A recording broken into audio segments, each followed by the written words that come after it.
Hey guys, welcome back. I'm Yumble, and we're going to do another interchange. This is called a Single-Point Urban Interchange, and it's how I like to get cars off of a highway if you're in like a tight urban situation and you need to do a small interchange. It might be similar size to a diamond, but it has a much greater traffic flow. So Single-Point Urban Interchange, you'll see, I'll illustrate why it's a Single-Point Urban Interchange in a minute, but it's very good in tight spaces. And it looks really nice, actually, when it's all said and done. So I really want to... I want to sync the highway for this one. And I'd compare this one to the partial cloverleaf that we did in last video. It's similar. It might be not quite as... it might not move traffic quite as well. But it's really good in tight spaces. I think that's where it actually excels. For this, you're going to need a couple mods. Right there, I've just used Anarchy, so you can see it there, Road Anarchy. You can toggle the node snapping to do what I've just done. It's called Fine Road Tools and Fine Road Anarchy. They work great together. But I wanted to go 16 units out to the sides using Precision Engineering, another mod in the Steam Workshop. 16 units out from the center of the road. This is important. We're going to be working from the center on this one because that spot is where all of the left-hand turns are going to converge, which is great. Single-point urban interchange. We're creating the single point right now. Additionally, well, I guess I can just select these two. I want to go -12 with the highway. I want to go -12 meters because we're gonna sink this highway. So what's gonna happen? So there's our sunken portion. That's our guideline for sinking the highway. We're gonna go to object height with the these two nodes. It looks like it's the road on top. It's not. It was the highway that I was selecting. We've got those two nodes directly under this, sunken down, -12.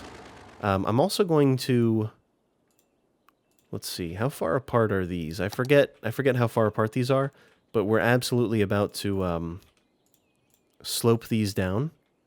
And this just happened to work like perfectly, the way that the nodes on the highway worked out. I didn't actually change anything about them. Let's get this back to normal. So these are actually... nice. 12 units spaced. They look a little bit...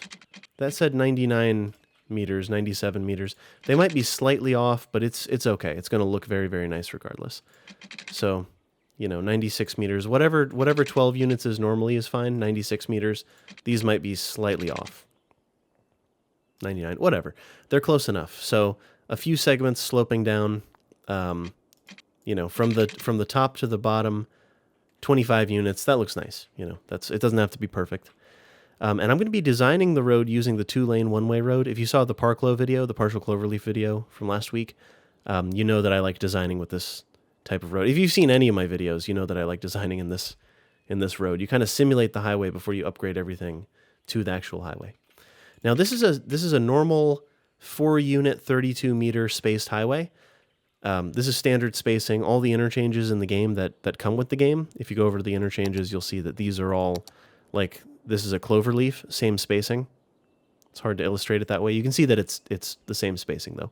If I were to delete some segments, I could easily add this cloverleaf. We're not doing that. We're doing this custom. Because it feels good, and it's fun, and you can make, like, cool stuff and make it your own. So I want to do the same spacing as this one over here. So I'm looking for 32 meters. And we're actually going to connect right to this center point here with an elevated road.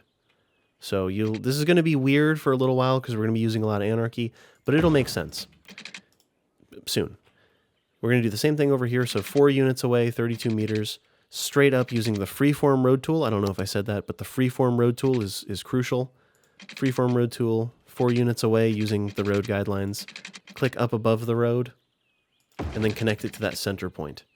And right now, that center point is actually a grounded road, so it's ripping the texture. We're going to fix that in just a minute, though.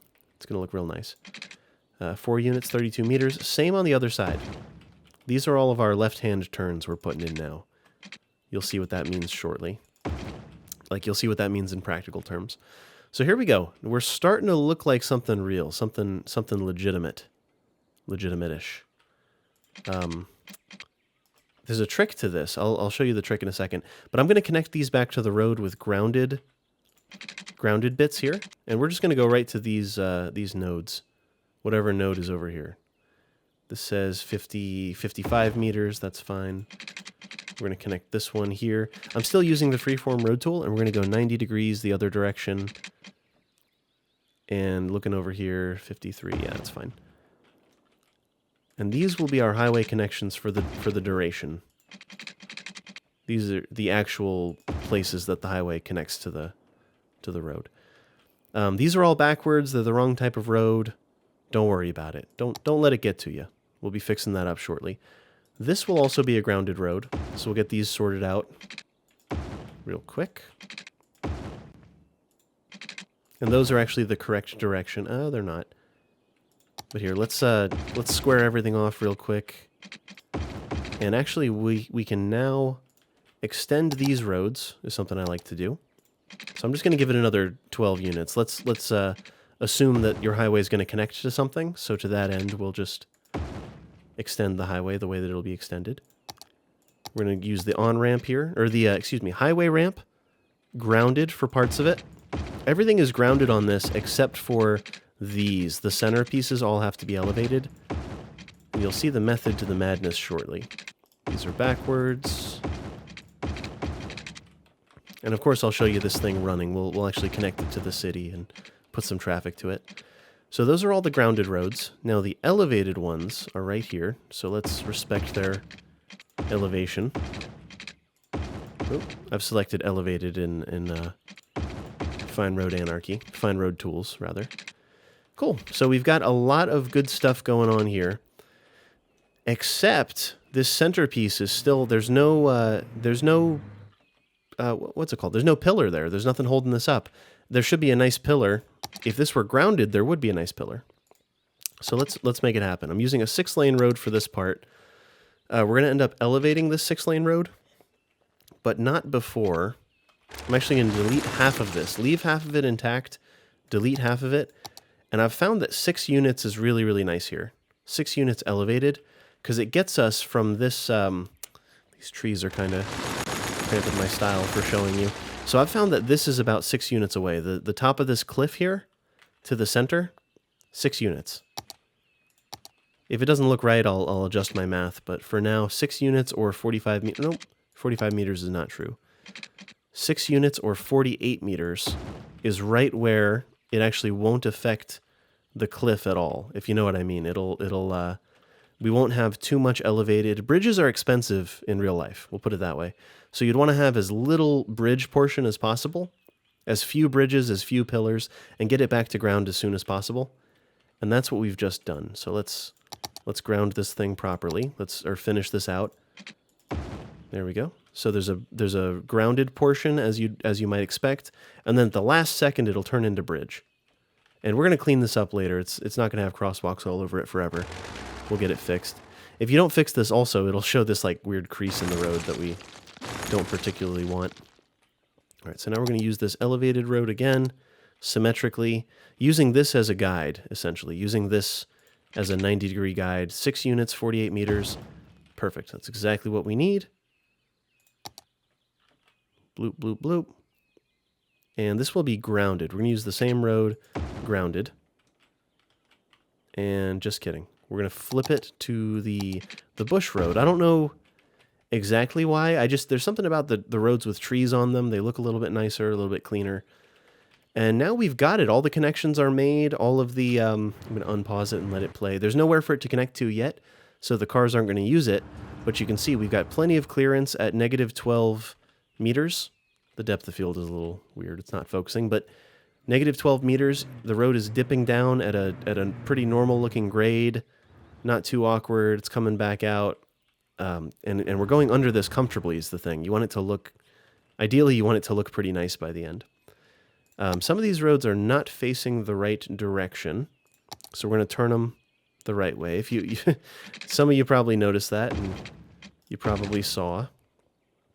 But I didn't. So we're exiting here. So these need to be facing the same direction. So each of their respective... every ramp has a source, and they all need to be facing the same direction, basically. So imagine you're exiting the highway here. you want these roads to be facing away from you. You know, if you're getting on the highway going this direction, these roads should be facing towards it, and that serves our purpose. And also, I've talked about lane mathematics in the past. I didn't invent it, but I'll use it. So we've got our lane math correct now too, where our 3-lane highway is now going down to 2 lanes. It's going down to 2 because we're removing 1. And then for the through traffic, they're going, and back up to 3 because we've added our 3rd lane back in. So what I'm going to do, I'm going to clean this up in a little while. I do want to show you this real quick. I want to show you how to use the lane connectors to make this make sense and make it work. Actually, have I used the wrong... Oh, lane mathematics again. You got me again, lane math. What a fool I've been. What a foolish fool. So there's a few different types of road that we might use in this situation, but I want it to go down to 4 lanes. And with that in mind, if there's a regular 4-lane with no median, I'd go for it. I have all these modded roads, all these assets. Regular 4-lane road, no median. Well, no such luck. We do have these trees. Here, let's do the trees if it's not too weird looking. So we're going to upgrade that to that, the elevated one, and then the grounded one will be grounded. Weird. That's okay. We'll work with it. It's going to function all the same. This part just needs to be a bridge because it is a bridge. So it has to be elevated in order to have that nice looking, the pillar in the middle and not a hole in the world and all that. But the way that this works with Traffic Manager, check it out, is when you're coming on, here's what I noticed, that the lane math was off. If you hit Control S, it'll connect all of your lanes. Real easy. Ready?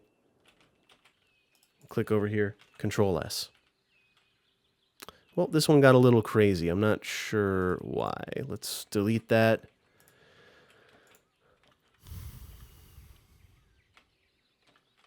I've literally never seen this before, ever. So what I'm actually going to do is delete that and redraw that road, assuming it was some sort of glitch. I don't have a mod that does that, so I don't think I did anything. Hey, and we're back. We're fine. So if you do Control S, once again, you'll get perfect lane connections, assuming your math is good. You can do it on the highways too, but it's kind of redundant, you know. The highway pretty much automatically knows how to do this. But Control S will do those perfect connections. Now, the real action is, the rest of this is pretty straightforward. The center, though, is where all the craziness occurs. So everything is left-hand turns, is what we're looking at right now. You might be saying, what? That's crazy. Everything's a left-hand turn. Where are you going? He's going to turn around at the end. He's repathing.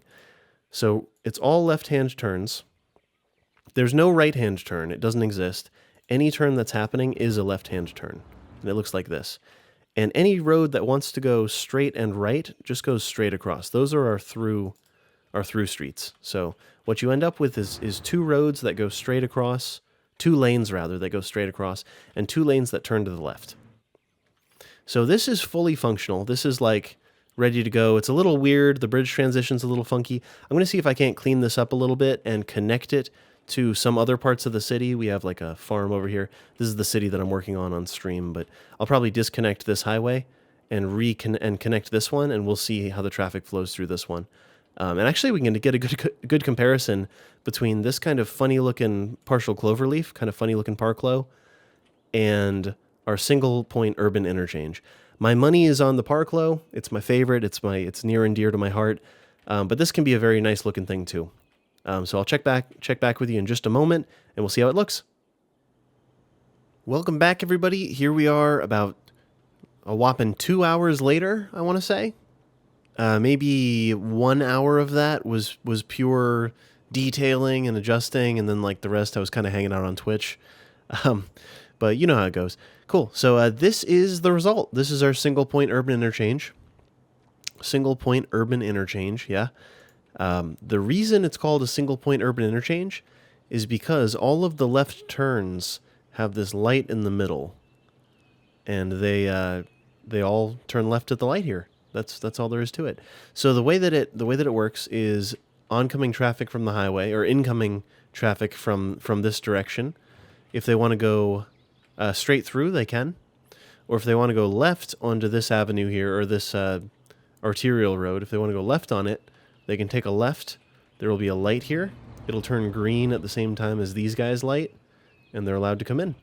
If they want to go right, they can turn right here and merge away. So you're going, just like I said before, going from a 6-lane road down to a 4-lane road. I opted to do this all elevated because it looked a little weird. By the end of me doing what I was doing, it looked a little funny when it was two separate, like one elevated bit of road here. So I said, all right, we'll just elevate the whole thing, and the trees will kind of cover it, and that worked out nicely. I went pretty minimal with the line tool in the middle. Couple little fillers, and the lefts are all highlighted there. I thought it was cool and geometrical, and I really don't know how these are marked in reality. That seems pretty close, but I'm not actually sure. And of course we did chevrons on the exits with the intersection marking tool, really handy thing. Also, here's another one. If you've been around recently, you'll probably know this. The node controller. Node controller lets you change the size of the corner. It lets you change the size of the node transition. So without this, it looks like this. Without node controller, you can see this one looks all smooth and like it connects well. And then this one looks all sudden, and it looks like, suddenly they disappeared, and suddenly these guys kind of veer to the right. With node controller, I opted for the number 26. Oops, that's intersection marking tool. I opted for the number 26 smoothness. I'm assuming that's some sort of meter count or unit count or something. But 26 looked nice on all the sides, so I did that over here. I did it to the center. I don't know if I don't think I went all the way to 26 for the center. But yeah, if you want to get back on the highway, you just take a right here. If you want to go straight across, you go straight across. A lot of vehicles are coming from our farming. I connected this to our farm. So a lot of them are taking this left here. So you have to wait at the light. These trucks will be allowed to go left at the same time as this lane going left, which is not nearly as popular, but here they go, going left. And yeah, it's all just set up in lights. If it ever backs up to the intersection, of course, some cars may have to wait, but the way to overcome that would be to upgrade this to a 2-lane exit to free up this side. But it seems to clear every time, so for the amount of traffic that we're currently producing and handling, it works pretty great. What else? I opted to curve these sides as well. If you remember, initially, this was a straight shot from here to here. It was a straight road going across. I actually used Electric's road tool to subtract a node from the middle, just like you can add a node using Electric's road tool. You can subtract a node, and of course there's no node there, so I got rid of the node, and then I took move it, and I curved it just so. And the way that you know to curve a road, this will come in handy if you haven't seen this. If you've made it this far in the video, you deserve a little reward. This is that reward. So if you go too far with move it, the road will actually tear. Oh, never mind. With node controller, it will not tear, so I take it back. I'm going to undo everything I just did. Usually the road will tear if you curve it too far, so you just take it to the point that the texture tears and then move it back a little bit. With node controller, apparently that doesn't happen. I've never noticed that because I did node controller last. But yeah, it's all set up. Looks nice with the chevrons and some trees. And I opted to do a key wall on the inside, just kind of a retaining wall for the traffic that's going under here. So there's not this big like dirt wall off on the side, you know, just kind of looks a little bit nicer. I think this is an older one in the Steam Workshop, the stone key. But yeah, it all worked out pretty nicely. It's handling traffic. I usually don't use a timed traffic light. This time I opted to. But guys, thank you for sitting through this one. This is a single-point urban interchange. You can dress it up real pretty. This will fit in with us in a dense city without taking up too much space, and that's why they use it in real life. I've been Yumble. I stream on Twitch at twitch.tv/YumbleTV. Feel free to check out the other videos and tutorials on the YouTube as well. And also feel free to join the Discord. Guys, thank you so much for hanging out. I will see you in the next stream or the next video.